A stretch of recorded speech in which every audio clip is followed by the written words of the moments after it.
الرحیم صلی الله علیه و آله وسلم. نظم دے د امن زیریا سلام دی پتا باندې اے د امن زیریا درود دی پتا باندې ما د جهان ټول ډکشنری در پسې چاڼ کړلا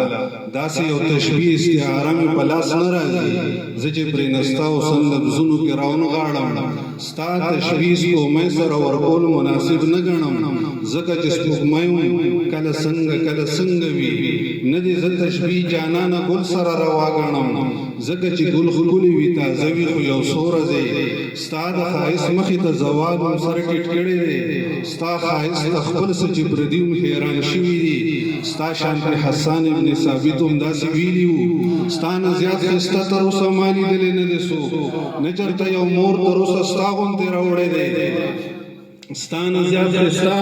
تر اوسه ما لیدلی نه دی څوک نه چېرته یو مور تر اوسه ستا نه ښه راوړی دی ته د هر یو عیب نه داسې پاکې چې ګمان مې دی ته لکه چې ټول په خپله خوښه پیدا شوې یې مننه زه هم ستا د حسن برکت باندې ساه اخلمه دا مې عقیده ده چې دنیا کې څومره حسن دی دا جانانه ټول ستا د ښکلا نه پیدا شوی دی حد دی ستا خالق خپله په تا چې مین شوی دی ستا نامه یې جوخته د خپل نوم سره تړلې ده هم خپله رضا یې ستا رضا کې پټه ایښې ده ته په خپل کردار باندې مرام ته رسېدلی یې ته په خپل کردار باندې مرام ته رسېدلی یې تا انسانیت ته د عظمت لاره ښودلې ده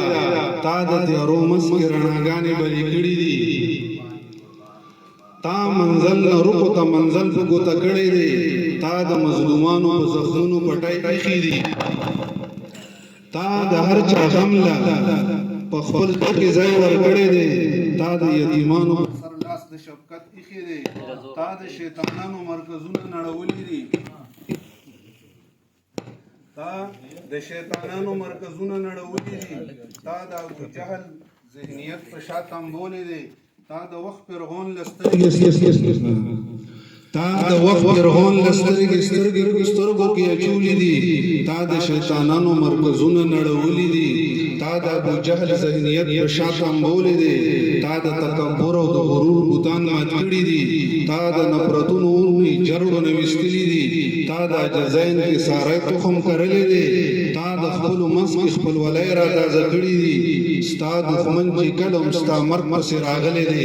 تا ته تسلیم شوی ستا دپاره جنګېدلی دی ستا دښمن چې کله هم ستا مرګ پسې راغلی دی تا ته تسلیم شوی ستا دپاره جنګېدلی دی ته په بندګۍ کې د حدونو نه تېر وتې ما چې ستا سیرت جانانه څومره م کتلی دی زه خاکسار پې دغې نتیجې ته رسېدلی یم رب کائنات الوهیت کې ثاني نه لري ته جانانه بس په ابدیت کې ثاني نه لري سبحان الله سبحان